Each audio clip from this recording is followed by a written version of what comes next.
everyone that they're atheists because they don't want to get in trouble with their families or with the government and so on. But I mean, notice you're talking about millions and millions and millions of people in the Muslim world who are considered Muslims and are going to even the mosque and so on, who are actually atheists. And so you've got, again, you're talking about millions of people who don't even believe in Islam, but are still in the official numbers as Muslims. Then you have the problem with dawah, which is their version of evangelism. And the difficulty there for them is it's estimated that about 70% of people who convert to Islam leave Islam within a couple of years. So if 70% of the people who convert to Islam are leaving it within a couple of years, then you're actually creating more ex-Muslims than you're creating Muslims. If you go out and you suppose you're like a world champion dawah guy, and you go out and you win 1,000 people, you win 1,000 people to Islam, 1,000 people convert.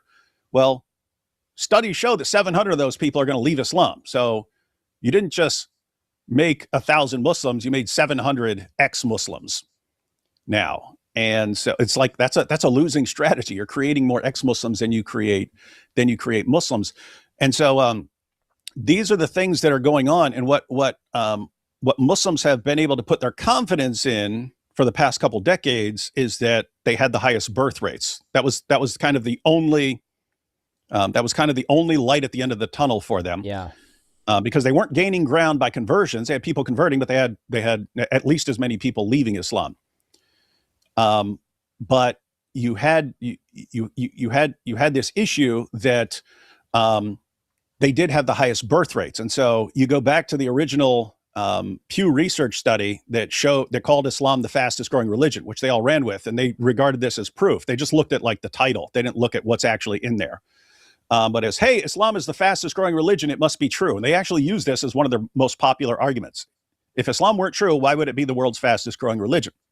And look into why they called it the world's fastest growing religion. They called it the world's fastest growing religion because of high birth rates. They said everywhere in the world, Muslims have the high birth rates. They have the highest birth rates in the Middle East. They have the highest birth rates in Africa. They have the highest birth rates in Europe. They have the highest birth rates in the US and so on.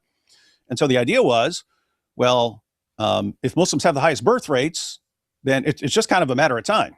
It's a matter of time. If you have a smaller group, but they're having 3 times as many kids as you, it's a matter of time. It's a matter of time. They will eventually outnumber you. And so this was projected onto like Europe and how's this going to affect various European countries and so on. Here's the thing. The birth rates have been plummeting. The birth rates have been dropping drastically. And in a bunch of Muslim countries now, they don't even have the replacement number of 2.1. So that's basically, for anyone who's new to this, if you got 2 parents, you basically need to be producing 2 offspring just to maintain the same level in the same population. If you don't have that, then your population is going to drop, or you have to bring in other people from other countries and so on. But anyway, a bunch of Muslim countries right now, they're below replacement level right now. So they still do. They still have the highest birth rates in lots of places, but that's been falling, and it's starting to line up with other places. So wow. This is a situation they're in. They have tons of people leaving Islam. Most people who convert to it leave it. Tons of closet atheists and so on, closet Christians.